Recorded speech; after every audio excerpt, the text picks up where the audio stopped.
We're banning all imports of Russian oil and gas and energy. Sanctions will take a heavy toll on the Russian economy and on the Kremlin. This morning, major American companies pulling business out of... Is Russia's economy about to collapse? With tough sanctions and frozen bank accounts, Russia is now feeling the full impacts of its actions. In this video, we'll examine how these sanctions are crippling Russia's economy and what the future might bring. Watch to understand the complete picture of Russia's economic struggles and the potential future outcomes. You see, before the conflict with Ukraine, Russia's economy benefited from high energy export revenues, significantly contributing to its GDP. In 2021, the service sector was the backbone, accounting for 63% of GDP, while manufacturing, industrial activities, and agriculture contributed 14%, 19%, and 4% respectively. Despite steady growth supported by energy exports and agricultural advancements, Russia faced long-term demographic challenges and low birth rates. As a major energy supplier to the EU, Russia's economy relied heavily on oil and natural gas, allowing it to influence prices. Agriculture also played a key role, with extensive land resources for wheat, barley, and other grains, despite challenges like adverse climate and infrastructure limitations. However, the situation completely changed once the war in Ukraine began in 2022. It seems Putin miscalculated a lot of things when he decided to start the war. Russia may not have expected this, but the world has stood strong with the Ukraine. In response to Russia's invasion of Ukraine in February 2022, the international community imposed sweeping sanctions on its political, military, and economic elites. While aiming to spare the general population by excluding food, agriculture, health, and pharmaceuticals, the sanctions have heavily disturbed Russia's economy. Out of many, one of the sanctions includes an oil price cap to limit Russia's revenue from oil exports, significantly impacting its financial resources. Additionally, import bans have been placed on liquefied petroleum gas and other crucial energy products, further reducing income streams. Export restrictions target essential goods and technologies for oil refining and energy production, hindering Russia's ability to maintain and upgrade its energy infrastructure. Moreover, new investments in Russia's energy and mining sectors are prohibited, cutting off future financial support and technological advancements in these areas. The sanctions also include a ban on providing gas storage capacity to Russian nationals, limiting Russia's ability to effectively manage its gas reserves. While the ban hinders Russia's economic gains, Europe also faces some consequences. Europe has historically relied on Russian gas due to its geographical proximity and the abundance of Russian gas reserves. In 2021, over 40% of the EU's gas imports came from Russia, essential for power generation, household heating, and industrial processes, with over 30% of EU's households using gas for heating. However, by 2023, the EU significantly reduced its reliance on Russian gas, importing over 120 billion cubic meters of LNG from reliable partners. The United States became the largest LNG supplier, representing almost 50% of the total imports, while Norway provided nearly 30% of all EU gas imports. The other strong sector of Russia is agriculture, and the EU has implemented severe sanctions to disrupt Russia's ability to sell its agricultural products globally. These measures include bans of exporting advanced agricultural machinery and technology to Russia, significantly hampering its agricultural production capabilities. Moreover, financial sanctions and disturbed trade routes have made it excessively difficult for Russia to import essential agricultural imports such as fertilizers and seeds.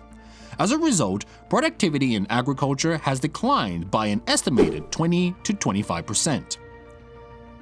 Figures are proving that the restrictive measures are yielding results.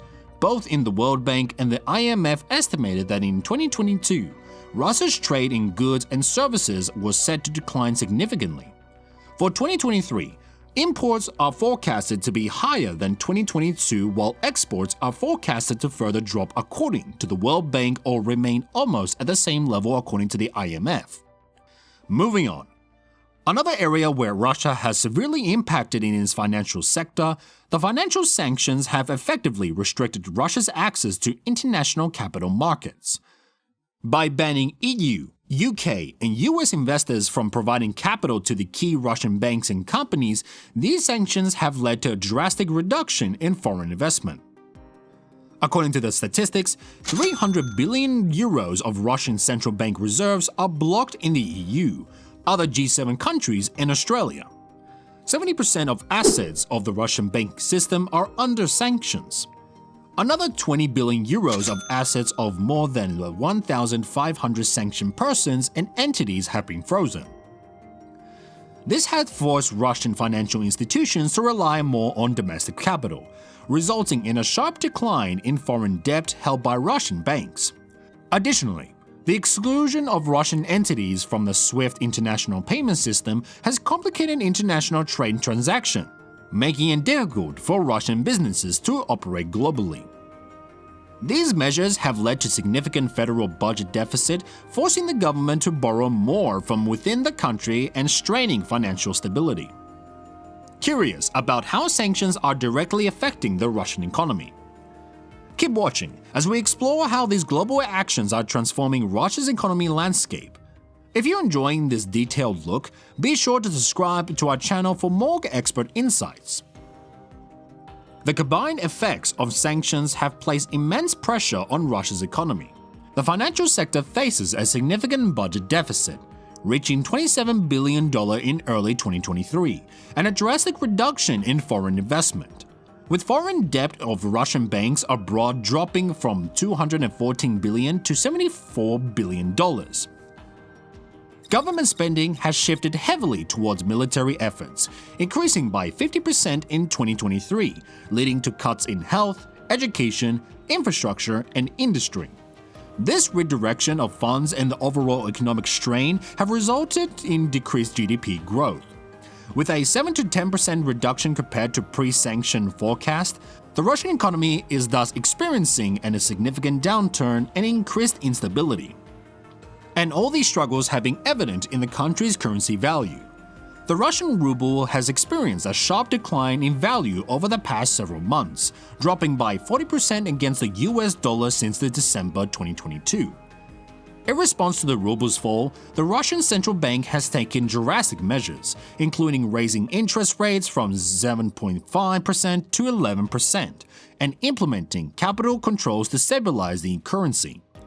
Additionally, the bank plans to resume buying and selling foreign currency in 2024 to manage the ruble's volatility.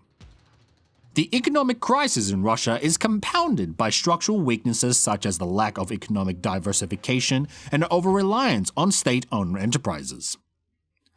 The fall in oil prices and the sanctions have led to decreased state revenues, which has limited the government's ability to finance military and social programs.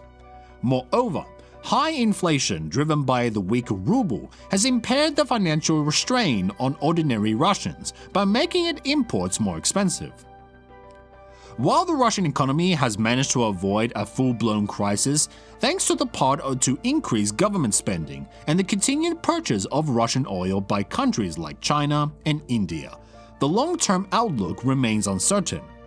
The country faces challenges in attracting foreign direct investment and fostering domestic entrepreneurship due to its unhospitable business environment and ongoing geopolitical tensions. So, what does the future hold for Russia? Will it continue in its crippling state and eventually recover someday? Right now, Russia's future looks grim under Putin's continued rule. Despite heavy losses and failing to meet goals in Ukraine, Putin's grip on power remains strong. The West must increase sanctions and support for Ukraine to counter these ambitions. Russia's economy is struggling and its global influence is shrinking. A unified Western response is essential to showing Putin that his aggression will lead to defeat and isolation. If the West stands firm, it can prevent Putin from winning and discourage other authoritarian regimes from taking similar actions. In another scenario, as Putin power weakens, angry nationalists upset by the failures in Ukraine might actually take over.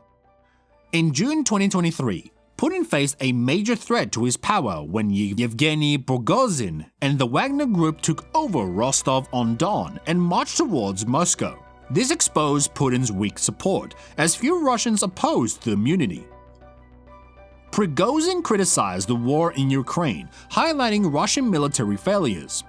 Although Prigozhin died later that year, the discontent he revealed among Russian nationalists remains. These nationalists, critical of Putin's leadership and boosted by ongoing military failures and a rising casualties in Ukraine, pose a growing challenge to his rule. This scenario opens opportunities for nationalist factions to gain influence and possibly seize power. If they succeed, they might initially pause the conflict in Ukraine, giving the West a chance to strengthen Ukraine and impose ties with Russia's neighbors. However, this peace would be temporary, as the nationalist regime would likely turn aggressive again. The West needs to prepare for this by reinforcing strategies to contain Russia, much like during the Cold War.